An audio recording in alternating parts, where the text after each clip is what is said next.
Welcome, everybody, to Why Are You an Entrepreneur? The Trials and Triumphs of the Journey. I'm Maureen Edwards, the founder of 8 Simple Steps. And for those of you tuning in for the first time, or you're watching the replay, this is all about me bringing you rockstar entrepreneurs at all different stages of their journey to not only share their story, but why they're doing this, some words of wisdom, some best practices out there. So for all my small business owners who are in this journey too, you can pick up some bits and pieces, tips and tools to take the hard out of building your business.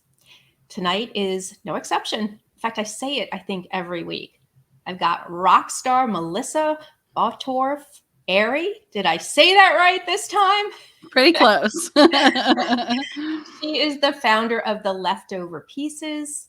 She's a podcaster and she is an author. And her story is one that touches my heart. So I want to introduce you, Melissa. Welcome. Thank you, Maureen. I am so happy to be here with you. Thanks for asking me. So I always start out with the same question. Why are you an entrepreneur? Can you share a little bit about your journey into this endeavor? Yeah, I can. So I'm an entrepreneur because I'm a glutton for punishment. Well, yeah, that's right. We all are. That's the prerequisite, right? Because I can't work just 40 hours a week, all the things. I have been kind of a serial entrepreneur my whole life. I mean, I even look back into childhood and think of some of the things I did. But this particular entrepreneurial venture that I started, the podcast started 2.5 years ago. And that's what it started with. The Leftover Pieces, Suicide Loss Conversations is my podcast. And quite honestly, that was born from a need. I couldn't find the podcast that I needed. So in August of 2016, I lost my middle child, my 21-year-old son, Alex, to suicide very unexpectedly. He was away at college.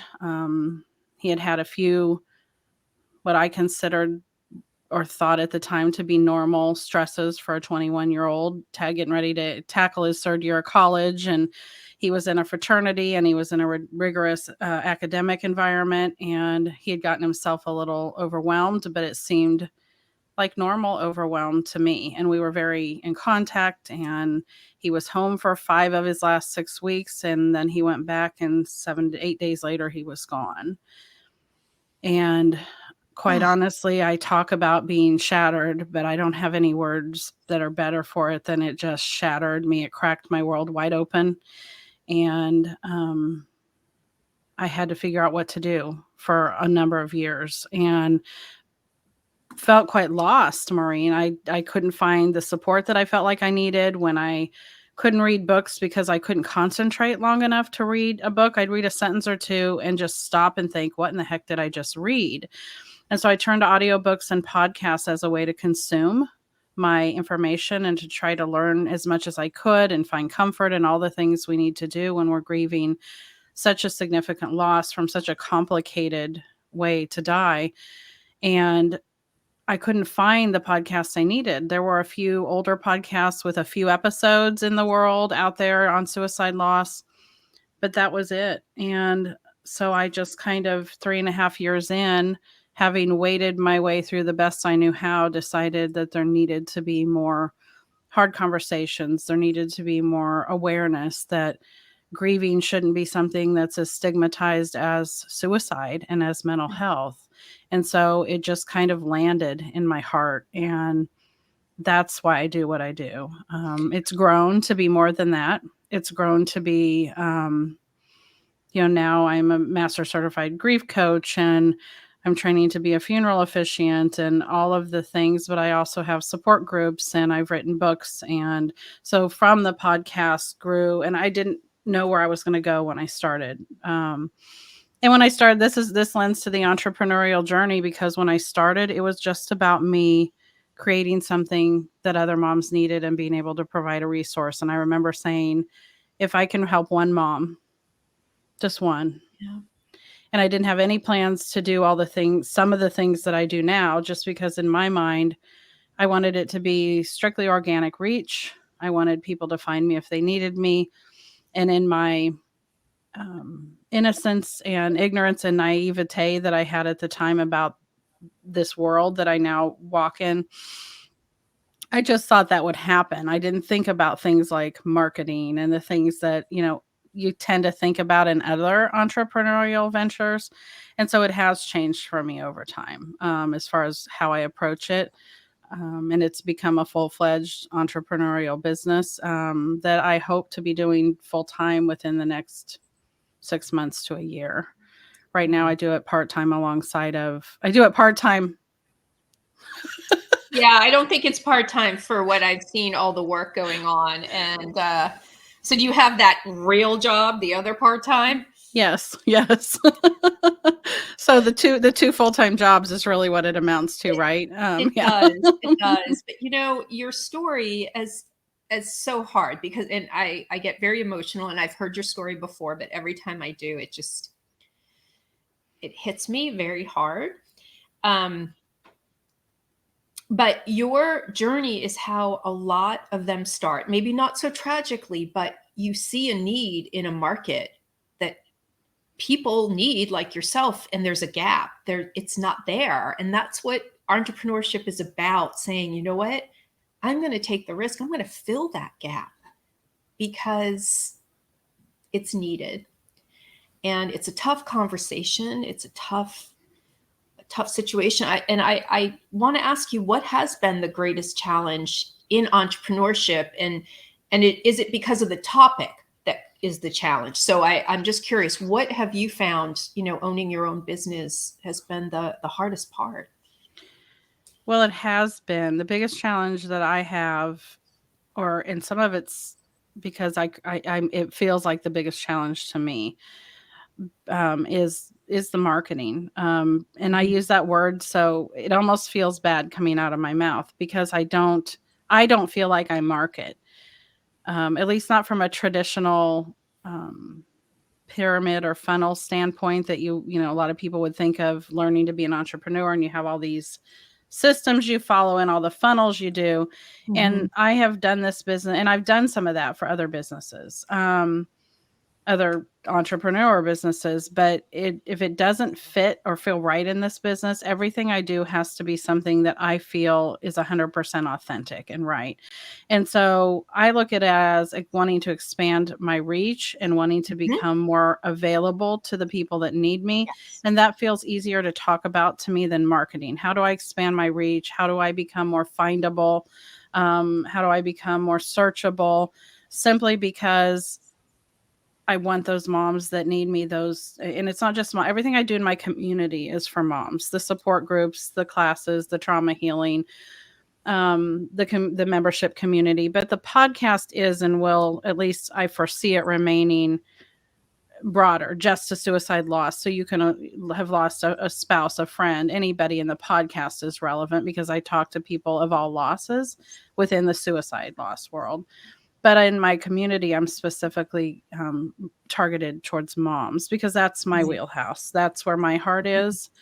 And so, yeah, that's been my biggest challenge, is knowing how to reach the people in an authentic way and not have it ever be anything more than making sure they know of the resources and that I'm here. Because I honestly don't want to try to sell something to somebody. That's not which is different than a lot of entrepreneurs. They want to, a lot of times, and I've been in that world before too, where you want to create the need for your product or your service. Right. I don't want to create any more need for this, period. I wish that the need would go away. But I know there's a need and I want to provide the help. So that's been my biggest challenge, is knowing how to expand my reach without it being something that isn't authentic. Like creepy marketing that we talk about. Right. Mm-hmm. Right. And nobody should be participating in that, but because the conversation and the people you're trying to help, I don't think there's any harder conversation that you can have with people than what you are doing. So I think you're 100% right. But I think entrepreneurs overall struggle with marketing. I think even corporations, I've been in both. They struggle with marketing to come across authentically. Where do you find, Melissa, I would like to know, what are you using to reach, these moms and get your word out? Are there certain platforms that you have found to work better out there?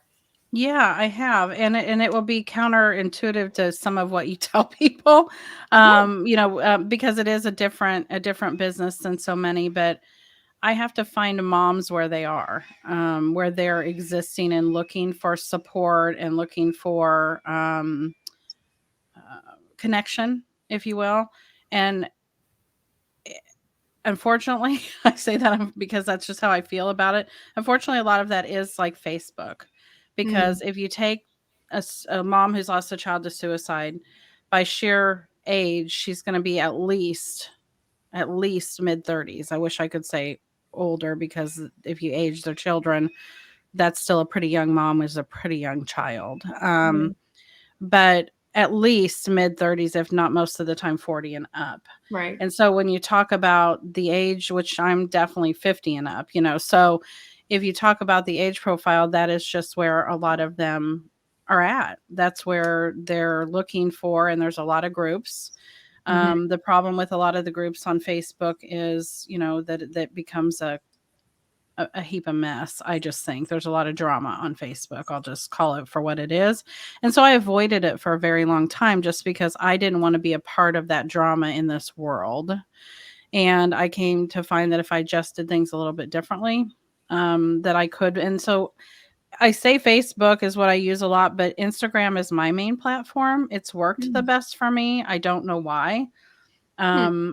I'm consistent on it. Um, and it just has. Now that I have an email list, communicating with people one-on-one works really Mhm. well, meaning sending emails and newsletters and things like that. But to this day, the podcast is still my number one way to connect with people.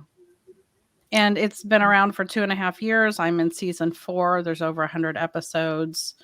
Listener wise, it's in, I think, recently Kim made me celebrate that it was in the top 1% of all podcasts as far as how many people listen every week. So, but I didn't pay Wow. attention to any of that for a very long time, because it wasn't what I was doing it for. I wasn't doing it to be able to say I'm doing that. And it makes me it's hard for me to talk about. It was hard for me to attempt to celebrate, because I don't want Mhm. to celebrate this many moms needing to hear, this many dads, this many friends needing a place to find some way to feel like they're going to survive this. And that's ultimately what happens.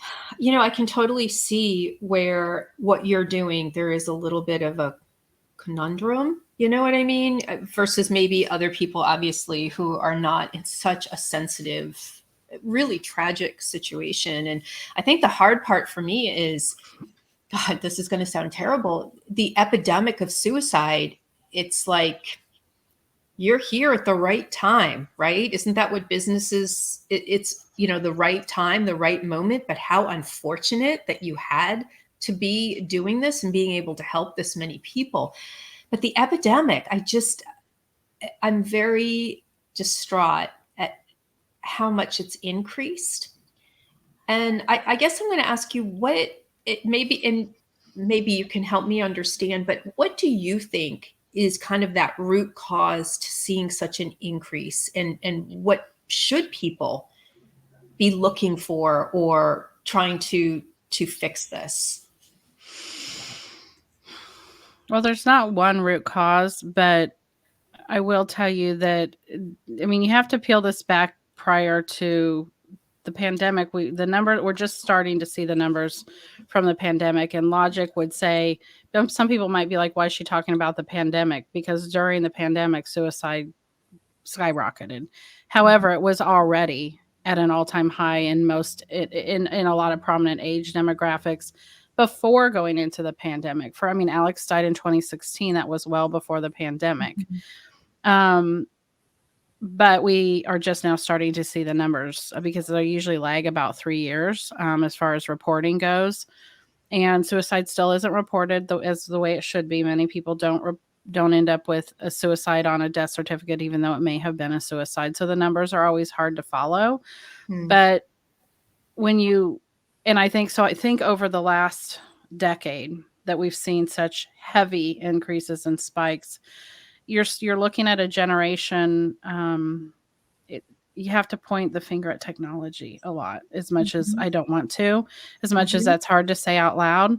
Nope. And studies are starting to emerge that are backing that up. I mean, I go on gut instinct, but then when I see the studies start coming out from Harvard and the different places that are doing good studies on this, it backs it up. It supports the fact that we have, this generation that has immediate accessibility to, watch us on LinkedIn, to do all the things that can be very good, but in the hands of a young forming mind and impressionable people, that anybody under 25 is extremely impressionable and susceptible and all of the things. And suicide has become an option, to be quite honest. I mean, our generation, I don't even recall thinking about, knowing about. That doesn't mean we didn't have struggles, but the stress in our world today is so much greater than what we dealt with when we were young. And then you add to it a supercomputer in every child's hand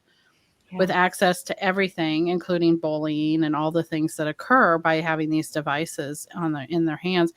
And it's funny that you asked this, because I just recently, just like 2 days ago, read a study that says, and it was from Psychology Today, I think, and it said that the increase of, when you see children that spend over 5 hours a day with a device, period. Yeah.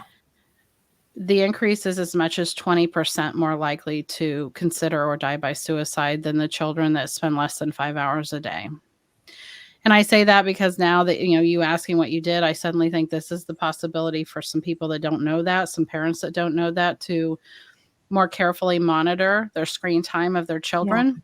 Yeah. And those children that are on less than 5 hours a day they're at about a 28% risk versus 48% and that's a huge difference for kids that are having all this screen time, because it makes them more isolated. It makes them more susceptible to messaging and bullying and all those things. The kids that are doing less are connecting face to face with their peers. They're playing sports. They're going outside. They're doing creative ventures, and it makes for a healthier mind and in a more discernible way to separate themselves from the things that, if they're isolating and on technology all the time, can really aggravate or even cause a problem that may not have been there before. I'm glad you're bringing that awareness to people. I think you're spot on. I think you're absolutely right. So tell me, Melissa, what has been your greatest success so far in this entrepreneurial journey? But, is it a certain client, a certain mom? What has made you feel like this is so worthwhile doing this? I don't have one single greatest success. I feel like the greatest success that I've had would be any single message I get from anybody that says this has helped. Period. I mean, just knowing, and it happens a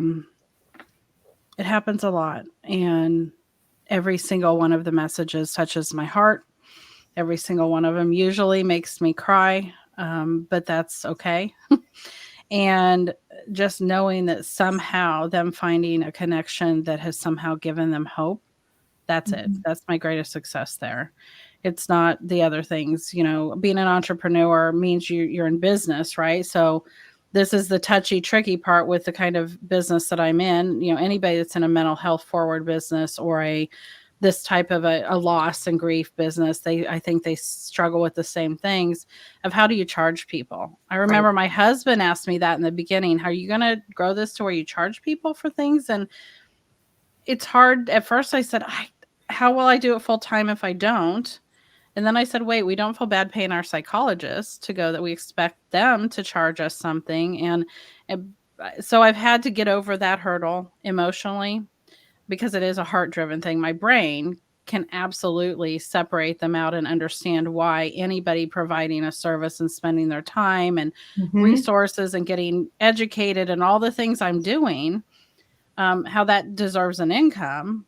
but it's the balance of where do you put that. And I give an awful lot away. Sometimes my husband's like, and you're doing that too. I said, yes, I'm going to do as absolutely much as I can, without cost, and provide as many resources as I can, and then provide the ones that make sense because of the time investment or things like that where there's a cost, so that I can do this because I want to do it full time to be able to reach more people, Right. period.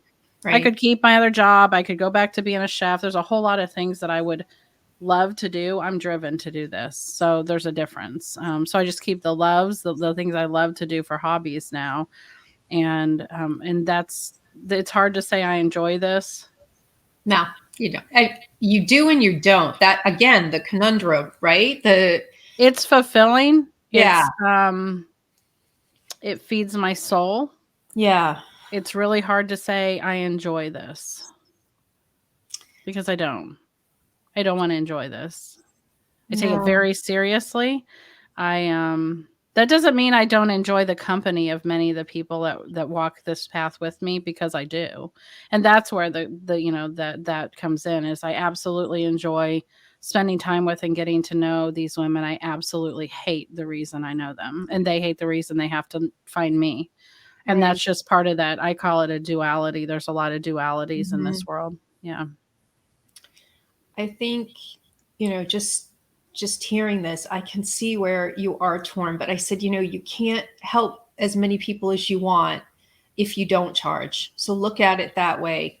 If you do, you'll be able to multiply your impact because you're just making such a huge difference out there. And I cannot imagine how fulfilling. I mean, we all think that our business is like the most important business out there, right? We're all making this huge impact. But at the end of the day, I think you're probably making the most impact of anybody who I've come across, because what you do takes a very strong person. And Or a I, very motivated one. That's the way I look at it. I mean, yes, the strong word also, and this, but the strong word becomes hard after losing a child, because when people tell you you're so strong, you think, I sure don't feel like it. no, and you don't want to be. You're like, why do I have to be tested to be this strong? Like, what did Right. I do? Right. Right. Um, so you have scaled this company way past that podcast. Okay. So for other entrepreneurs out there, regardless of what your business is, it is all about adding to it. You're trying to add opportunities to get that reach out and to get that help out. Can you share a little bit about what you have added to your business and scaled this Hmm. to get bigger? Yeah, absolutely. So the podcast was a start and will probably always be what I consider the foundation or the anchor, um, because it's just a worldwide connector. Mhm. And I have changed it a little bit, formatting. I've done some different things this season. I'll continue to add some different segments and do some different things, which keeps an interest level up. It keeps it up for me as well. I've written I've started my Facing Life After Suicide series last year, which was I talk about three spaces in this loss. I don't talk about stages. It's an archaic thought that we just work through these neat stages and then we're done grieving. Um, that doesn't happen that way. But I have found the first 3 years of this journey to be fairly loosely predictable for most suicide loss moms, which again, that's what I work with in outside of the podcast. And so I always call the first year survival, the second year hope, and the third year healing. And those are the 3 years that if you can make it through those years, you can then start to live this new life a little bit more intentionally. So I kind of exist to take moms through those groups. And so the survival series was written last year, which consists of a book that's a survival guide and a journal. And there will be a deck of cards that goes with it at some point. There's a funeral piece that I'm writing to go with that as well. But then the Hope series will come out this next month, and then by summer the Healing series, and then hopefully by fall maybe the cards will be a part of it each set. So I hope to have all three of those out as well. So I've grown, and I have other projects planned for. I need to write my memoir at some point. I need to write the story of what's happened at Right. some point. Um, and so those will be things that come. I have the support groups, but I also have a membership community that there's more than just a monthly support group for those gals. Those gals are part of a membership community because they want more than once a month support group. They want more connection. They want deeper connections. So that membership community allows them to do that. So that's a growth space. I teach a trauma, how to heal your trauma, because I firmly believe that your trauma doesn't just heal. You grieve, and your grief changes naturally over time. Time doesn't heal anything. Time just passes. And as time passes, we learn how to live more successfully alongside of our grief. But trauma won't heal itself. You can't just you have to actively heal your trauma. And so I teach trauma healing. I am a certified trauma energy healer, but I do this from the standpoint of education on how to gain the tools and access to all the different therapies that are available to heal your trauma. So you can start to live in this new, I'm not the same person I was before I lost my son. We're not the same before our kids are born. Our kid's born and our life upheaves and changes. Yes. Our kid dies and our life upheaves and changes. That's not the one we ever anticipated or expected, and it's not the one anybody's prepared to walk us through. People are prepared to walk alongside of us when we bring a life in, right? And it's not necessarily the same when we are left with one of our children leaving. And so I also have, downloadables that I'm getting ready to put on that are healing modalities, meditations, things like that. So it's grown in that way. It's grown from the podcast to all these different resources that all fit within the 3 needs that I have found grievers have after this loss. They don't want to be alone, and this is super lonely. Yeah. They want to make sure their child is remembered, and that's the biggest fear the moms have, is that their child's going to be forgotten.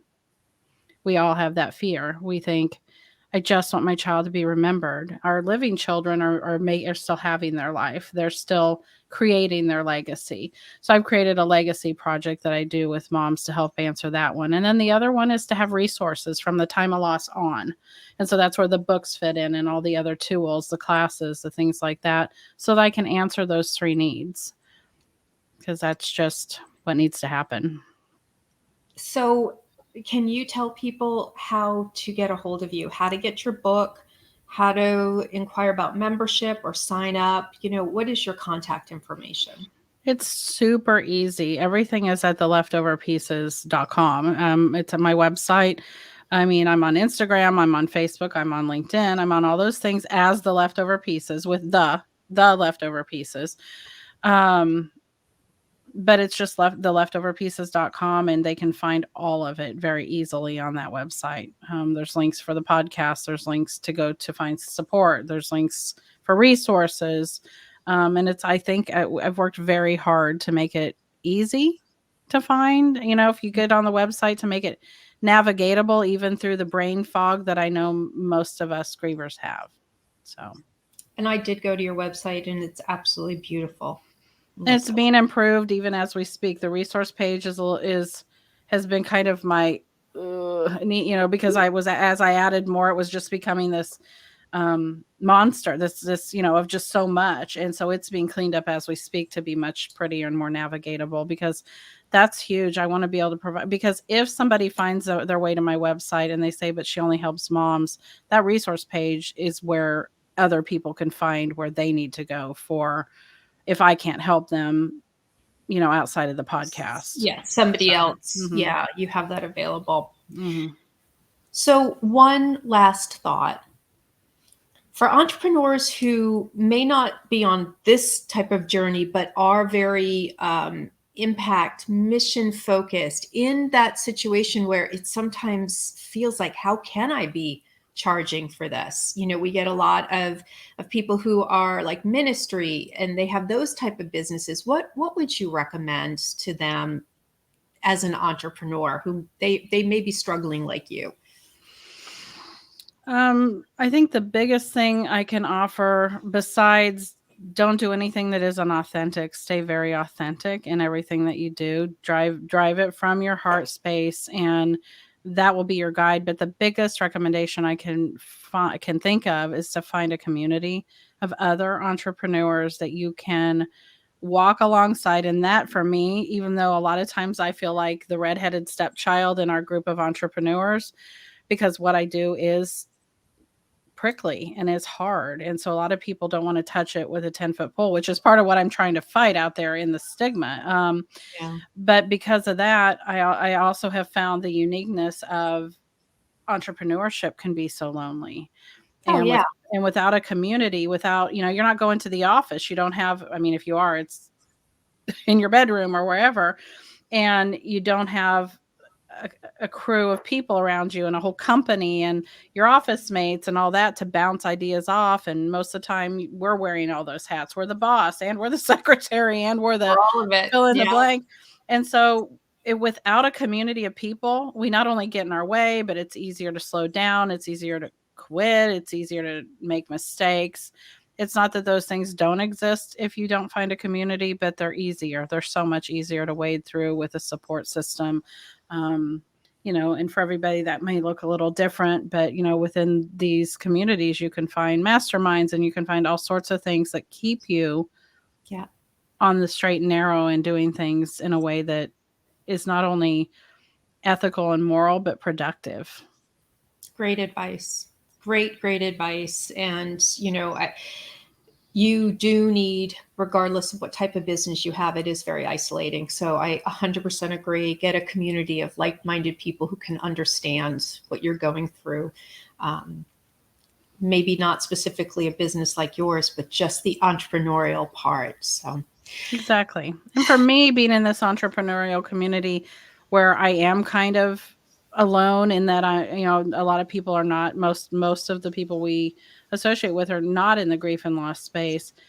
You would think that might be a detriment. For me, it's turned out to be a positive thing, because I think if I was surrounded with other grief business, there would be a heaviness to it that I already deal with when I'm doing, the work with other people that have lost someone. So it has given me a space of being able to treat it like a business and not feel like we're constantly butting up against each other's sadness, which we would be doing if we were in heaviness, if we were all in this same type of business. So Melissa, I want to say thank you for joining us tonight. I know this is a hard thing, but you are dealing with hard every single day, and I applaud you for taking on something that very few people would do, and the impact you're making is huge. So I just wanted to say thank you for being here tonight.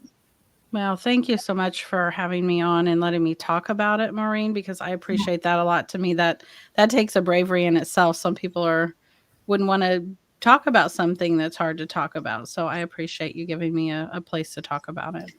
My heart is with you. And I hope you'll come back and let people know, how you've expanded, your resources and your books and where your business is going next. And if you have made this a full-time endeavor and gotten rid of the other, I will. I would love to reach out when that happens and say, Maureen, it's happened. Let's talk again. Yeah, yes, that would be please great. do. Please do.